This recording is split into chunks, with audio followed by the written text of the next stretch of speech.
नमस्कार। हमारे YouTube channel प्राचीन वास्तु टिप्स में आप सभी का हार्दिक स्वागत है। हमारे हिंदू धर्म में महाशिवरात्रि के पर्व को भगवान भोलेनाथ को प्रसन्न करने का बहुत ही खास दिन माना जाता है। भगवान भोलेनाथ बहुत ही भोले भंडारी हैं। माना जाता है कि इस दिन भगवान भोलेनाथ सिर्फ एक लोटे जल से ही प्रसन्न हो जाते हैं। महाशिवरात्रि के पावन पर्व पर अगर हम थोड़ी सी भी पूजा पाठ करते हैं तो विश्वास रखिए जीवन में हम असीम सुखों की प्राप्ति करते हैं। महाशिवरात्रि के पावन पर्व पर भगवान भोलेनाथ की थोड़ी सी साधना करने से, थोड़ी सी पाठ पूजा करने से धन धान सुख समृद्धि सौभाग्य में असीम वृद्धि होती है। हमारे हिंदू धर्म में महाशिवरात्रि के पावन पर्व का बहुत बड़ा महत्व है और यह पर्व फागुन मास की कृष्ण पक्ष की चतुर्दशी को मनाया जाता है। माना जाता है कि इस दिन भगवान भोलेनाथ प्रकाश के रूप में प्रकट हुए थे। माना जाता है कि इस दिन भगवान भोलेनाथ शिवलिंग के रूप में प्रकट हुए थे और इसी दिन भगवान भोलेनाथ भगवान शिव जी का विवाह माता पार्वती के साथ इसी दिन हुआ था। जहाँ पर एक ओर भगवान भोलेनाथ एक लोटा जल से ही प्रसन्न हो जाते हैं, वहीं दूसरी ओर भगवान भोलेनाथ बहुत जल्दी कुपित भी हो जाते हैं, क्योंकि जहाँ पर भगवान भोलेनाथ को अपनी पूजा में कुछ चीज़ें अत्यंत प्रिय हैं, वहीं पर भगवान भोलेनाथ को अपनी पूजा में कुछ चीज़ें अत्यंत अप्रिय भी हैं। कुछ चीज़ें ऐसी हैं जिनका प्रयोग यदि भगवान भोलेनाथ की पूजा में ना किया जाए तो भगवान भोलेनाथ का पूजन अधूरा रहता है। दूसरे शब्दों में भगवान भोलेनाथ की पूजा में कुछ चीज़ों का होना अवश्य माना जाता है। वहीं दूसरी ओर कुछ चीज़ें ऐसी भी हैं जिन्हें यदि आप भगवान भोलेनाथ को अर्पित कर दोगे तो भी भगवान भोलेनाथ नाराज हो जाएंगे। दूसरे शब्दों में भगवान भोलेनाथ की पूजा में कुछ चीज़ों का प्रयोग वर्जित माना गया है। इसलिए भगवान भोलेनाथ की पूजा करते समय कुछ बातों का विशेष ध्यान रखना चाहिए।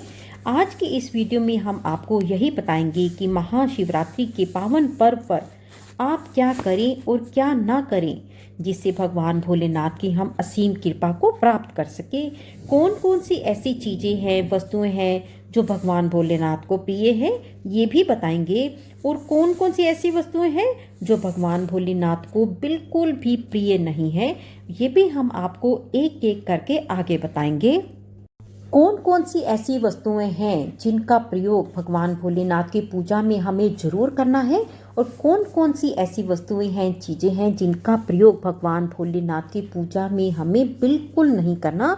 वो चीज़ें हमें भगवान भोलेनाथ को भूल कर भी अर्पित नहीं करनी। तो आइए सबसे पहले हम जानेंगे कि महाशिवरात्रि के पावन पर्व पर हम ऐसा क्या करें, हमें ऐसा क्या करना चाहिए जिससे हम भगवान भोलेनाथ के साथ साथ माता पार्वती की भी असीम कृपा प्राप्त कर सकें। नंबर 1, महाशिवरात्रि के पावन पर्व के दिन देर तक ना सोएं। महाशिवरात्रि के पावन पर्व पर सूर्योदय से पहले उठकर स्नान अवश्य कर लें। नंबर 2, महाशिवरात्रि के पावन पर्व पर भगवान भोलेनाथ की शिवलिंग का पूजन अवश्य करें। शास्त्रों के अनुसार इसी दिन महाशिवरात्रि के दिन ही भगवान भोलेनाथ शिवलिंग के रूप में प्रकट हुए थे। इसीलिए इस दिन शिवलिंग का पूजन करना सबसे ज़्यादा श्रेष्ठ माना जाता है। शिवलिंग का पूजन करने से भगवान भोलेनाथ के साथ साथ माता पार्वती का भी हमें आशीर्वाद भी मिलता है और उनकी हमें असीम कृपा भी प्राप्त होती है। नंबर 3, महाशिवरात्रि का अर्थ है भगवान शिव जी की रात्रि के समय पूजा करना। इसलिए महाशिवरात्रि में आधी रात में यानी निशिता काल में भगवान शिव जी का पूजन अवश्य ही किया जाता है। इसलिए आप भी निशिता काल, जो कि अर्धरात्रि का समय होता है, रात के 12 बजे से लेकर 12:30 के केवल 30 मिनट का समय जो होता है वो निशिता काल का समय होता है। इस समय भगवान भोलेनाथ का पूजन अवश्य ही करना चाहिए। इस 30 मिनट के पूजन करने से भगवान भोलेनाथ अत्यधिक शीघ्र प्रसन्न हो जाते हैं और आपको आपका मन चाहा वरदान भी देते हैं। नंबर 4, महाशिवरात्रि के पावन पर्व पर भगवान भोलेनाथ का पूजन रात्रि के चारों प्रहर में तो किया ही जाता है, लेकिन भगवान भोलेनाथ का पूजन प्रदोष काल में भी अवश्य करना चाहिए। प्रदोष काल स्वयं भगवान भोलेनाथ का काल है। मान्यताओं के अनुसार, हिंदू धर्म के अनुसार, पुराणों के अनुसार प्रदोष काल के समय भगवान भोलेनाथ शिवलिंग में विराजमान होते हैं। इसलिए महाशिवरात्रि के पावन पर्व पर आप प्रदोष काल में भगवान भोलेनाथ का पूजन अवश्य करें। अब हम आपको बता रहे हैं कि प्रदोष काल का समय क्या है। प्रदोष काल यानी संध्या काल से लेकर सूर्यास्त से लेकर 90 मिनट का समय, संध्या काल से लेकर रात्रि तक के 90 मिनट को प्रदोष काल कहा जाता है। नंबर 5, महाशिवरात्रि के दिन भगवान भोलेनाथ की पूजा हमेशा ही सफ़ेद या लाल रंग के वस्त्र धारण करके करें। सफ़ेद और लाल रंग के वस्त्र धारण करने से महाशिवरात्रि की भगवान भोलेनाथ की पूजा करना बहुत शुभ माना जाता है और यदि संभव हो सके तो पूजा में आप बिना सिले वस्त्र धारण करें। नंबर 6, महाशिवरात्रि के दिन भगवान भोलेनाथ के शिवलिंग पर बेल पत्र अवश्य ही अर्पित करें। बेल पत्र भगवान भोलेनाथ को अति प्रिय है। बेल पत्र के बिना भगवान भोलेनाथ का पूजन हमेशा ही अधूरा माना जाता है। बेल पत्र एक पत्ता नहीं होता। बेल पत्र एक डंडी टहनी में जुड़े हुए 3 पत्ते होते हैं, उन्हें बेल पत्र कहा जाता है। एक डंडी एक टहनी से जुड़े हुए 3 पत्तों को शिवलिंग पर अर्पित करना है और चंदन से उसके ऊपर ओम नमः शिवाय लिखकर अर्पित करें। ऐसा करने से भगवान भोलेनाथ की कृपा प्राप्त होगी और आपकी मनोवांछित मनोकामना भी पूरी होगी। नंबर 7, महाशिवरात्रि पर भगवान शिवजी के साथ साथ माता पार्वती का पूजन भी अवश्य करें। ऐसा करने से आपको भगवान भोलेनाथ की कृपा के साथ साथ माता पार्वती की भी असीम कृपा प्राप्त होगी। माता पार्वती और भगवान भोलेनाथ दोनों का आशीर्वाद प्राप्त होगा। नंबर 8, महाशिवरात्रि के दिन भगवान भोलेनाथ की पूजा में अक्षत अवश्य ही अर्पित करें, क्योंकि भगवान भोलेनाथ को अक्षत अत्यंत ही प्रिय हैं। ऐसा करने से आपको भगवान शिव के साथ साथ माता पार्वती से भी मन चाहा वरदान प्राप्त होगा। नंबर 9, महाशिवरात्रि के पावन पर्व पर बैल को हरा चारा अवश्य खिलाना चाहिए, क्योंकि बैल को नंदी जी का रूप माना जाता है। नंदी जी भगवान शिव जी को अत्यंत प्रिय हैं। महाशिवरात्रि के दिन बैल को हरा चारा खिलाने से आपके सारे रुके हुए कार्य को भगवान भोलेनाथ हरी झंडी दिखा देंगे। ऐसा करने से आपको भगवान भोलेनाथ की असीम कृपा प्राप्त होगी। नंबर 10, महाशिवरात्रि को भगवान भोलेनाथ की पूजा करने से पहले भगवान श्री गणेश, भगवान कार्तिकेय और माता पार्वती का पूजन अवश्य ही करना चाहिए। नहीं तो आपको भगवान भोलेनाथ की पूजा का पूरा फल नहीं प्राप्त होगा। इस दिन रात्रि में भगवान भोलेनाथ का जागरण अवश्य करना चाहिए, ताकि आपको शिवरात्रि के पूजा पाठ का, व्रत का पूर्ण फल प्राप्त हो सके। शास्त्रों में, ग्रंथों में, पुराणों में जहाँ पर एक और यह लिखा गया है, यह बताया गया है कि महाशिवरात्रि के पर्व पर हमें क्या क्या करना चाहिए जिससे भगवान भोलेनाथ हमसे नाराज ना हो, हमसे खुश रहें। वहीं दूसरी ओर यह भी लिखित है कि महाशिवरात्रि के दिन हमें ऐसा क्या क्या नहीं करना चाहिए जिससे भगवान भोलेनाथ आपसे नाराज ना हो। दूसरे शब्दों में, महाशिवरात्रि के दिन हमें ऐसा क्या क्या नहीं करना चाहिए जिससे भगवान भोलेनाथ हमसे खुश रहें और अपनी असीम कृपा हम पर बरसाते रहें। तो आइए अब हम जानते हैं कि महाशिवरात्रि के पावन पर्व पर हमें क्या क्या नहीं करना चाहिए। नंबर 1, महाशिवरात्रि के पावन पर्व पर हमें देर तक नहीं सोना चाहिए। हमें सूर्योदय के बाद तक नहीं सोना चाहिए। हमें सूर्योदय से पहले ही उठ जाना चाहिए। नंबर 2, यदि आप शिवलिंग पर जल चढ़ा रहे हो तो ध्यान रखें कि शंख से जल बिल्कुल ना चढ़ाएं। भगवान शिव जी को आप लोटे से जल अर्पित कर सकते हैं, क्योंकि शंख से भगवान भोलेनाथ का पूजन कभी भी नहीं किया जाता। हमारे शास्त्रों में शंख से भगवान भोलेनाथ का पूजन करना वर्जित माना गया है। लोटे से भी जल चढ़ाते समय इस बात का ध्यान रखें कि यदि आपने जल में दूध या दही मिलाया है तो आप दूध और दही से भगवान भोलेनाथ का अभिषेक करने के लिए तांबे के लोटे का इस्तेमाल ना करें, क्योंकि तांबे के पात्र में दूध और दही जहर बन जाते हैं। इसलिए दूध और दही से भोलेनाथ का अभिषेक करने के लिए आप हमेशा ही स्टील के या चांदी के लोटे का इस्तेमाल करें। नंबर 3, इस दिन महाशिवरात्रि के पावन पर्व पर भूल कर भी काले रंग के वस्त्र धारण ना करें। घर के बड़े बुजुर्ग तो व्रत भी रखते हैं और पाठ पूजा भी करते हैं, परंतु जो घर के बच्चे होते हैं वो पाठ पूजा व्रत नहीं करते, परंतु हाँ, भगवान भोलेनाथ को माथा जरूर टेकते हैं, मंदिर जरूर जाते हैं। उनको भी काले रंग के वस्त्र धारण नहीं करने चाहिए, क्योंकि इस दिन काले रंग के वस्त्र धारण करना अत्यंत ही अशुभ माना जाता है। नंबर 4, महाशिवरात्रि के दिन भगवान भोलेनाथ की पूजा में तुलसी का प्रयोग भूल कर भी ना करें, क्योंकि ऐसा करने से आपको आपकी पूजा का पूरा फल प्राप्त नहीं होगा। भगवान श्री गणेश और भगवान भोलेनाथ को तुलसी अर्पित नहीं की जाती। भगवान श्री गणेश और भगवान भोलेनाथ की पूजा में तुलसी का प्रयोग वर्जित माना गया है। इससे दोष लगता है, ऐसा करना अशुभ होता है। ऐसे करने से भगवान भोलेनाथ जल्दी ही नाराज हो जाते हैं। नंबर 5, महाशिवरात्रि के पावन पर्व पर शिवलिंग पर चढ़ाई गई चीजों को ग्रहण ना करें, क्योंकि महाशिवरात्रि के पावन पर्व पर शिवलिंग पर चढ़ाई गई चीजों को ग्रहण करना अत्यंत ही अशुभ माना जाता है। नंबर 6, महाशिवरात्रि के दिन भगवान भोलेनाथ की पूजा में केतकी व गेंदे के फूलों का प्रयोग नहीं करना चाहिए, क्योंकि भगवान भोलेनाथ की पूजा में केतकी और गेंदे दोनों के फूलों का प्रयोग वर्जित माना गया है। नंबर 7, महाशिवरात्रि के दिन भूल कर भी घर में कलह नहीं करनी चाहिए। किसी से लड़ाई झगड़ा नहीं करनी चाहिए, किसी का मजाक नहीं उड़ाना चाहिए, किसी भी पशु पक्षी को सताना नहीं चाहिए, उन्हें मारना नहीं चाहिए। यदि आप ऐसा करते हो तो आपके सारे के सारे पुण्य कर्म, पुण्य फल नष्ट हो जाएंगे और आपको भगवान भोलेनाथ का आशीर्वाद प्राप्त नहीं होगा।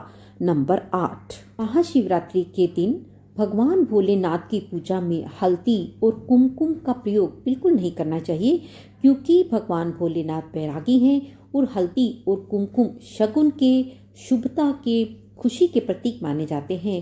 परंतु भगवान भोलेनाथ की जो मूर्ति जो शिव परिवार के रूप में है, जिसमें भगवान श्री गणेश, भगवान कार्तिकेय और माता पार्वती भी हैं, वहाँ पर आप भगवान भोलेनाथ को हल्दी और कुमकुम लगाकर अपनी पूजा कर सकते हो।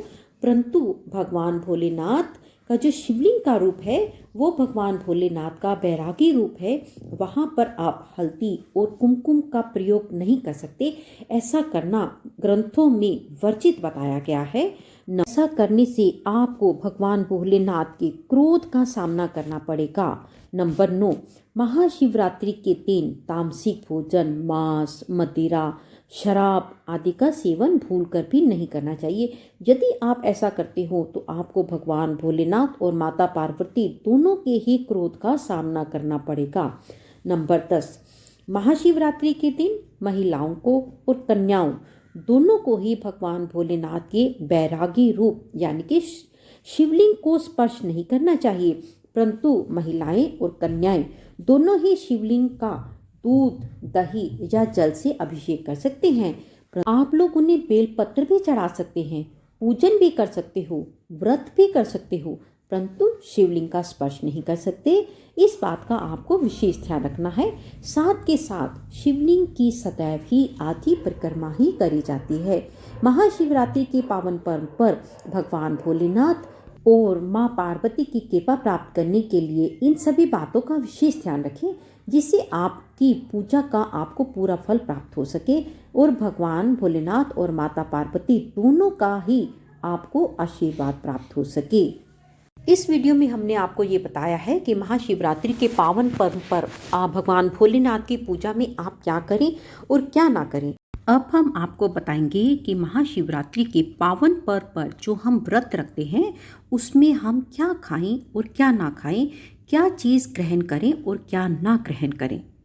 बहुत सारी चीज़ें ऐसी हैं जो इस दिन आपको ग्रहण नहीं करनी चाहिए और सिर्फ एक चीज़ ऐसी है जो शिवरात्रि के पावन पर्व पर जरूर ग्रहण करनी चाहिए, ताकि आपको आपके इस व्रत का, इस दिन का, पूजा पाठ का पूरा फल मिल सके, ज़्यादा से ज़्यादा भगवान भोलेनाथ और माता पार्वती का आशीर्वाद प्राप्त हो सके।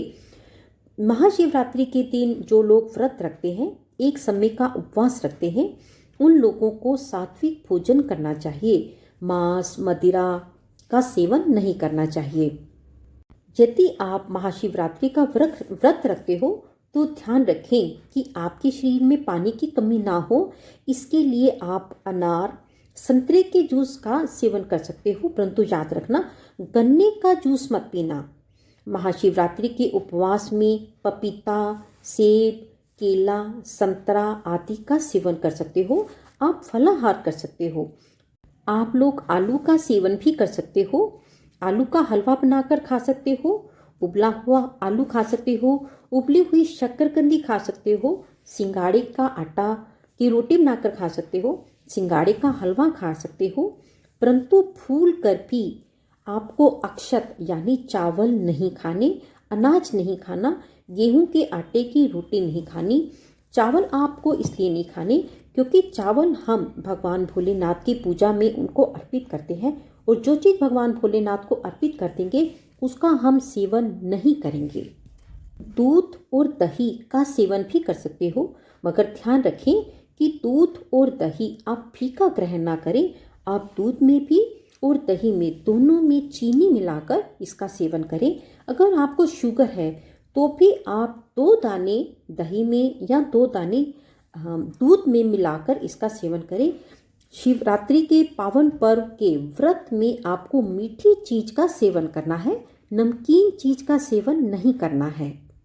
फीकी मूंगफली या मखाने को तेल में या घी में तलकर भी खाया जा सकता है।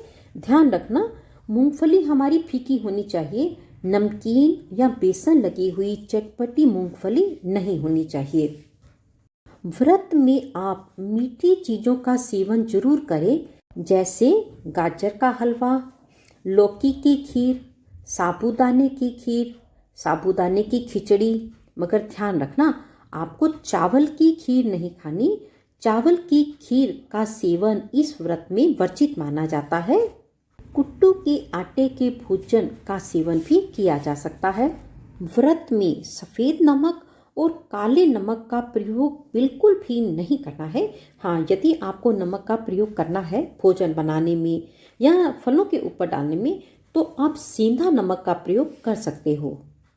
किसी भी चीज़ के ऊपर से चाट मसाला, सफ़ेद नमक, काला नमक, किसी भी चीज़ का प्रयोग ना करें।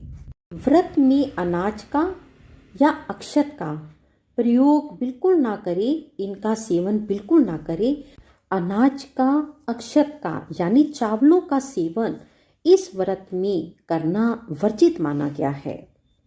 चाहे आप व्रत रखें या ना रखें, परंतु फिर भी महाशिवरात्रि के पावन पर्व पर प्याज, लहसुन, तामसिक भोजन, मांस, मदिरा आदि का प्रयोग, सेवन बिल्कुल ना करने, वरना आपके सारे के सारे पुण्य कर्म खत्म हो जाएंगे।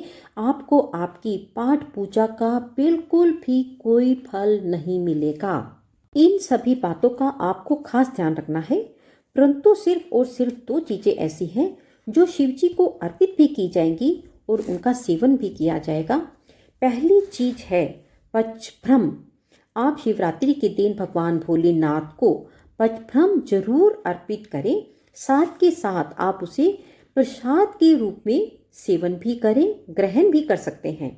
महाशिवरात्रि के दिन भगवान भोलेनाथ को जो दूसरी चीज अत्यंत प्रिय है, जिसका आप भगवान भोलेनाथ को भोग भी लगवाएंगे और साथ के साथ प्रसाद के रूप में उसका सेवन भी करेंगे, उस चीज का नाम है बेर। बेर भगवान भोलेनाथ को अत्यंत ही प्रिय है। महाशिवरात्रि के दिन बेर का भोग लगवाने से और स्वयं भी फलाहार में प्रसाद के रूप में ग्रहण करने से, सेवन करने से शत्रु कभी भी सिर नहीं उठाएंगे। जीवन में हर दिशा में आपकी जय जयकार होगी। आप पूरा जीवन हर क्षेत्र में विजय श्री को प्राप्त करेंगे। महाशिवरात्रि के दिन भगवान भोलेनाथ को बेर अर्पित करने से दुश्मनों की शक्ति क्षीण होती चली जाती है, दुश्मन सिर भी नहीं उठाता। महाशिवरात्रि के पावन पर्व के दिन भगवान भोलेनाथ को केला जरूर अर्पित करते हैं और फलाहार में केला आप भी खा सकते हैं, लेकिन ध्यान रहे कि इस दिन गुरुवार नहीं होना चाहिए। यदि महाशिवरात्रि के दिन गुरुवार है तो आप भगवान भोलेनाथ को केला अर्पित तो कर सकते हैं, मगर स्वयं केला ना खाएं। इन सभी बातों का ध्यान रखकर आप भगवान भोलेनाथ के साथ साथ माता पार्वती का भी आशीर्वाद प्राप्त कर सकते हो, उनकी असीम कृपा प्राप्त कर सकते हो। यदि हम महाशिवरात्रि के पावन पर्व पर इन छोटी छोटी बातों का ध्यान रख के व्रत करते हैं तो हमारे जीवन में सुख, समृद्धि, सौभाग्य की वृद्धि होती है, धन धान की वृद्धि होती है। हमारी सारी परेशानियां, चाहे धन संबंधी हो, चाहे रोग संबंधी हो और चाहे किसी भी प्रकार की और परेशानी हो, सभी परेशानियां खत्म होने लगती हैं।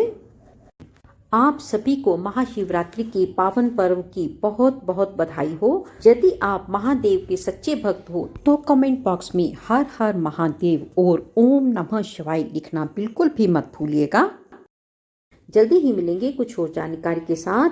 वीडियो अच्छी लगी हो तो प्लीज़ इसे लाइक करें, शेयर करें, कमेंट्स करें, साथ में चैनल को सब्सक्राइब करें, साथ में बेल आइकन को भी प्रेस कर दें। जल्दी ही मिलेंगे एक और वीडियो के साथ। तब तक के लिए देखते रहिए प्राचीन वास्तु टिप्स। नमस्कार, धन्यवाद।